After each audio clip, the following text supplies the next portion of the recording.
Hi friends, welcome back to Nuts' Nook. Today I'm going to go ahead and make some cheeseburger mac in my 3-quart Instapot.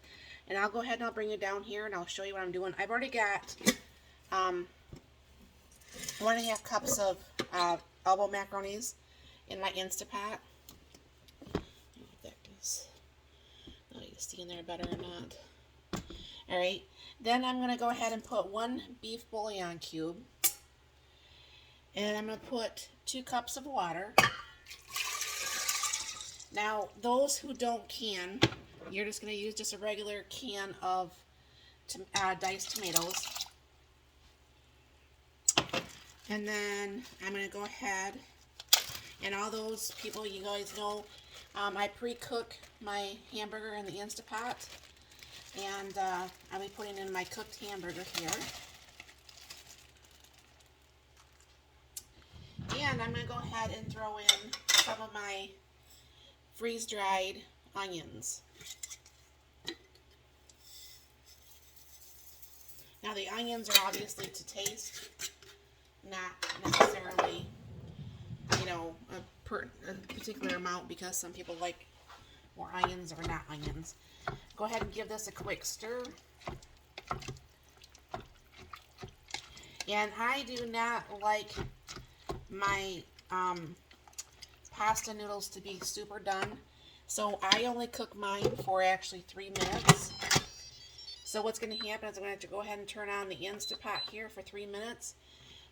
The thing's going to come up, and then this one I don't have to hit start or anything. It just starts.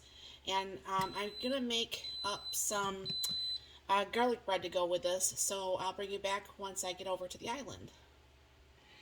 Now, I normally just don't go out and buy garlic bread because I'm just too cheap for that. But I will make this with just some regular white bread and some softened butter.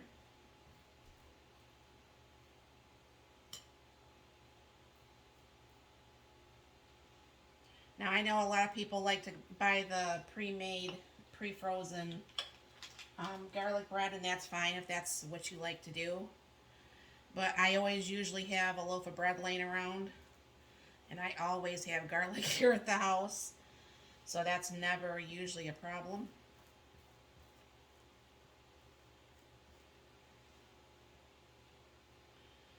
Now, we're not going to probably eat both pieces tonight, but there's times that I do just like to eat cold garlic bread, and that's what we'll probably do with whatever we don't eat tonight.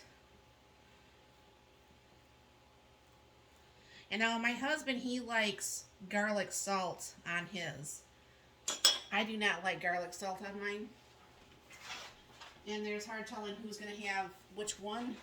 So I'm just going to go ahead and put just the garlic powder. And I just sprinkle a little bit of this on here.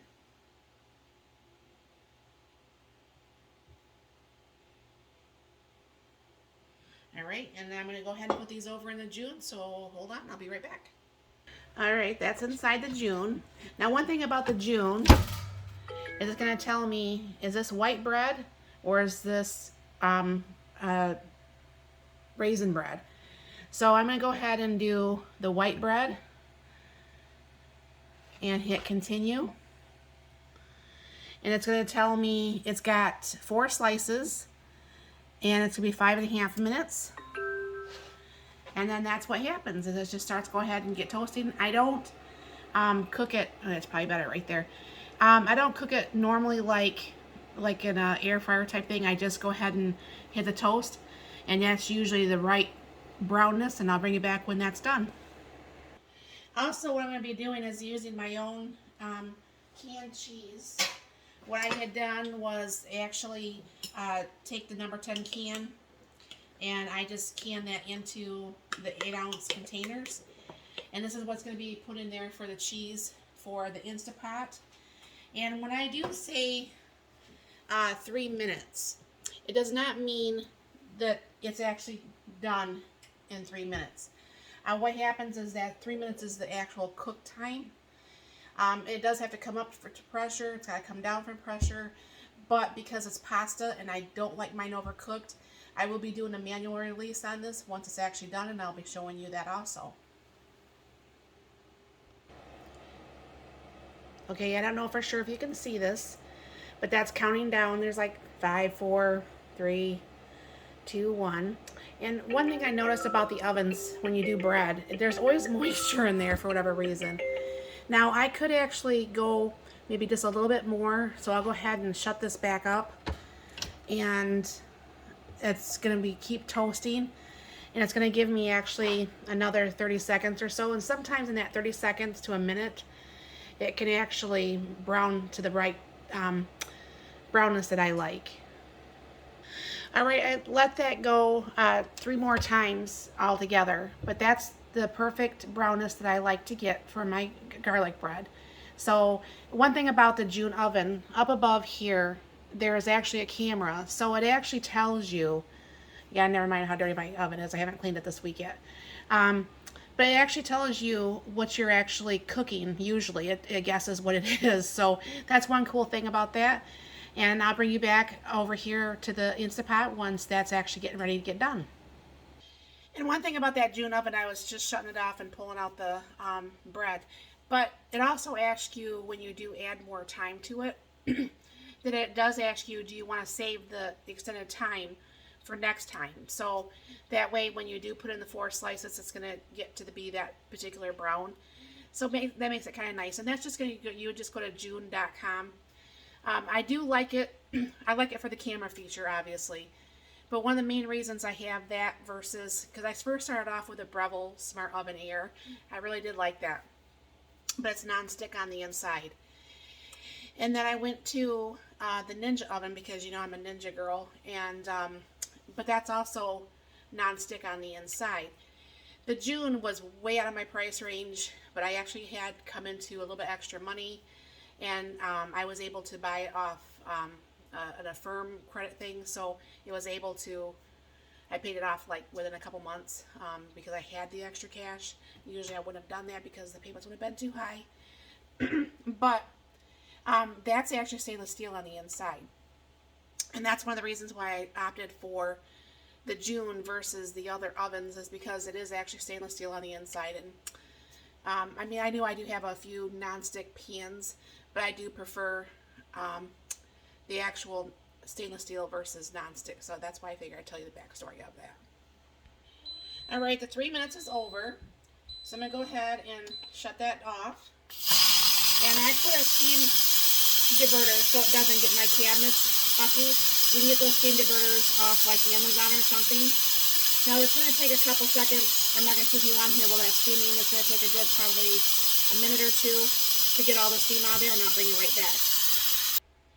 Alright, the pin is just about to drop, and you'll always hear that when it drops down. You'll also see it where it's still up, and then you'll see it actually physically drop down.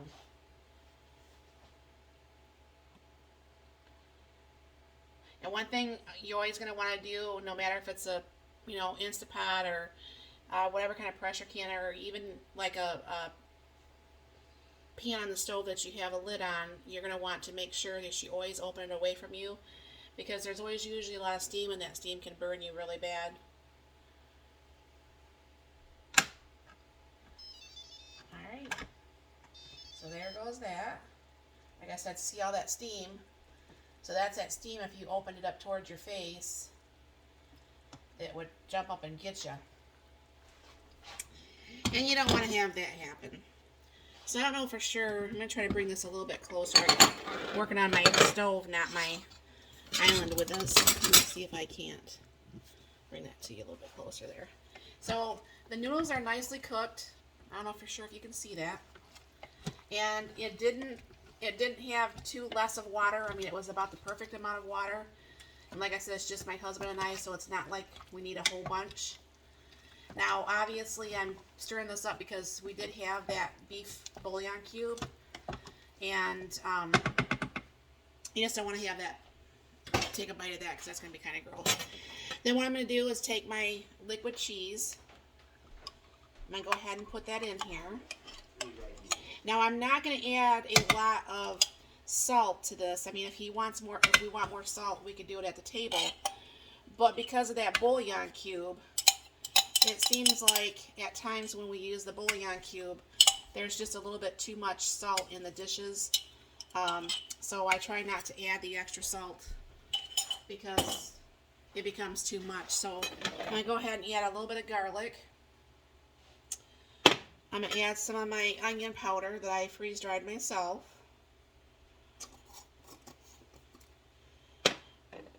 Just a smidge of salt. And then some pepper. And like I said, we have the garlic bread to go with this. Rest that cheese off there. I haven't made this in a long time, and I couldn't remember for the life of me.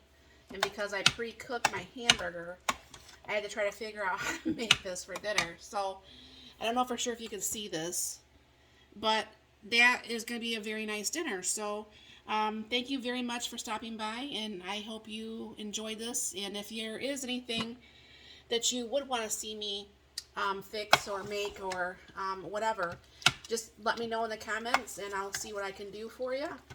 And thank you very much for stopping by, and you have a very blessed and wonderful day.